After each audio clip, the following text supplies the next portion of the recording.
दुनिया भर के कई ऐसे ममालिक हैं जहां पर जंगों की वजह से लोगों को घर बार छोड़ने पड़े और बुज़ुर्ग हों, बच्चे हों, ख़वातीन हों, बुरी तरह मुतासिर हुई हैं। और फिर खाना जंगी जो दुनिया के किसी भी हिस्से में हो, उसके बाद एक लफ्ज़ है जिसको हम माइग्रेशन कहते हैं, या फिर मुहाजिरीन का टैग या मुहाजिर होने का आपके ऊपर जो ठप्पा लग जाता है वो आपकी ज़िंदगी को हमेशा के लिए तबाह बर्बाद कर देता है। ऐसी सूरत हाल अरब ममालिक के अंदर भी रही।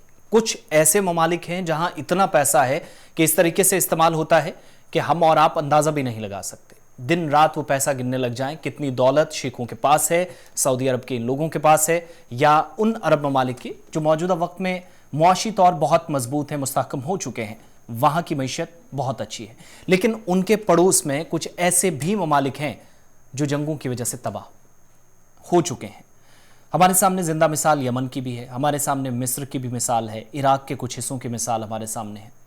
लेकिन आज हम बात यमन की करेंगे क्योंकि एक रिपोर्ट सामने आई है, हज़ारों बच्चे कैसे अपनों से दूर हुए, इस दुनिया से चले गए, और कैसे हज़ारों लोग अपाहिज हुए, ख़ानदान के ख़ानदान उजड़ गए। सऊदी हिमायत याफ्ता हुकूमत और ईरान की हिमायत याफ्ता हूसी बागियों के माबेन जो जंग चल रही है, उसके बाद जंगबंदी का मुआहिदा किया 2 अक्टूबर को ख़त्म हुआ 2022 में। अब अक़वाम मुत्तहिदा का इदारा जंगबंदी की एक नए मुआहिदे की कोशिशों में मसरूफ़ है। ताहम मौजूदा कशीदा सूरत हाल के बाइस यमन का इंसानी अलमिया बढ़ता जा रहा है। बच्चों की अमवात मुसलसल बढ़ती जा रही हैं, जो बच्चे ज़ख्मी थे वो भी दम तोड़ते जा रहे हैं। खाना जंगी इस कदर लोगों के ऊपर छा सी गई है, एक आसमान की तरह सरों के ऊपर है कि शायद कहीं भी जाएंगे तो खाना जंगी बस खाना जंगी। बच्चों की बहबूद के लिए काम करने वाला इदारा यूनिसेफ, एग्जीक्यूटिव डायरेक्टर इसके हैं कैथरीन रुसुल। उन्होंने 2015 से अब तक 11,000 लड़के और लड़कियां हलाक या जख्मी होने की तस्दीक की। एक रिपोर्ट यूनिसेफ की आई। कैथरीन रुसुल कहते हैं कि जंगबंदी की फौरी तजदीद पहला मुस्बत कदम होगा और इस तरह मुतासरा अफराद तक बराह रास्त रसाई हासिल हो सकेगी। मुमकिन हो सके तो शायद ये पैक्ट या ये जो एग्रीमेंट हुआ था, मुआहिदा हुआ था जंगबंदी का, ये और आगे जा सकता है। रवां बरस अप्रैल में भी, यानी 2022 की बात करें तो यमन के मुतारिब धड़ों के जो माबेन जंगबंदी का एक मुआहिदा तय पाया था, आलमी सतह पर इस मुआहिदे को सराहा गया। लेकिन इसके बावजूद जुलाई से सितंबर तक 164 अफराद हलाक या जख्मी हुए, जिनमें कम से कम 74 बच्चे थे। ज़्यादातर हलाकतें बारूदी सुरंगों की वजह से हुई मुख्तलिफ इलाकों के अंदर।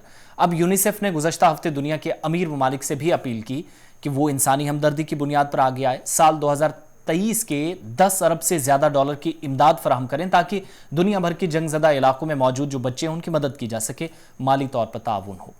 यमन के 484 मिलियन डॉलर की इमदाद जमा करने की अपील भी की गई है। कैथरीन रुसुल यूनिसेफ की जो सरबराह हैं, बल्कि डायरेक्टर हैं इस वक्त, कहते हैं कि हज़ारों बच्चे अपनी जानों से हाथ धो बैठे हैं। बच जाने वाले लाखों बच्चों की बीमारियां या भूख से मौत का खतरा लाहक है। यानी भूखमरी भी उरूज पर, जवाल इतना बढ़ गया है कि वबाई अमराज, क्योंकि ऐसी सूरत हाल में ज़्यादा होता है, तो वो भी एक खतरा अपनी जगह।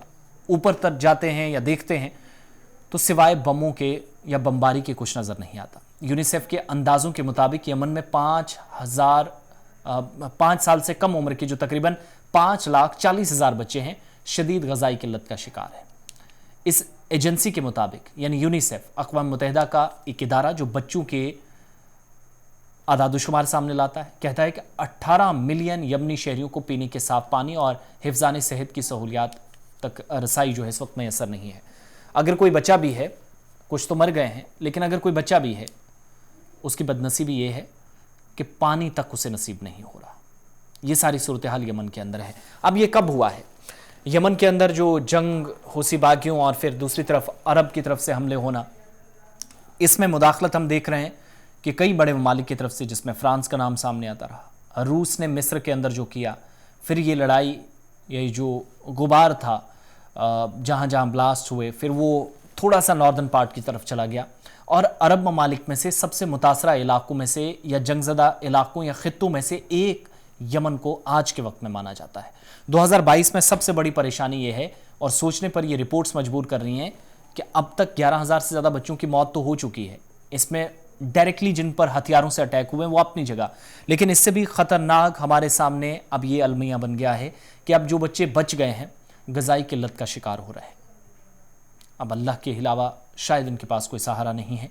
दुनिया पर नज़रें गड़ाए हुए हैं, लेकिन दुनिया में जंग इस वक्त हथियारों की चल रही है, ہوڑ لگی ہوئی ہے کہ تو آگے یا میں، ڈیلز چل رہی ہیں، اسٹریٹجک ٹائز کتنی ضروری ہیں، کووڈ سے بچنے کے لیے کیا کیا جائے. لیکن کووڈ کے علاوہ جو خطرناک سچویشن ہے، کووڈ سے کم اموات اب ہوں گی.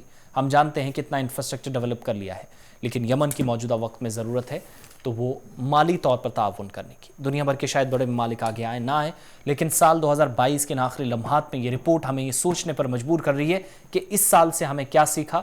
2023 میں ہمارے لیے ایک واضح پیغام ہے جس پر ہمیں کام کرنے کی ضرورت ہے. 11,000 بچے جنگ زدہ علاقوں کے اندر اپنی جان گنوا بیٹھے ہیں، لیکن نظریں ان پر بھی جو بچے ہیں، یعنی ابھی کچھ ایک علاقوں میں محفوظ ہیں، عمریں 10-10, 8-8, 6-6 سال ہیں، لیکن کھانے کو نوالا نہیں، پینے کے لیے پانی کی بوند نہیں. یہ ساری صورتحال یمن کی ہے. اللہ کرم فرمائے.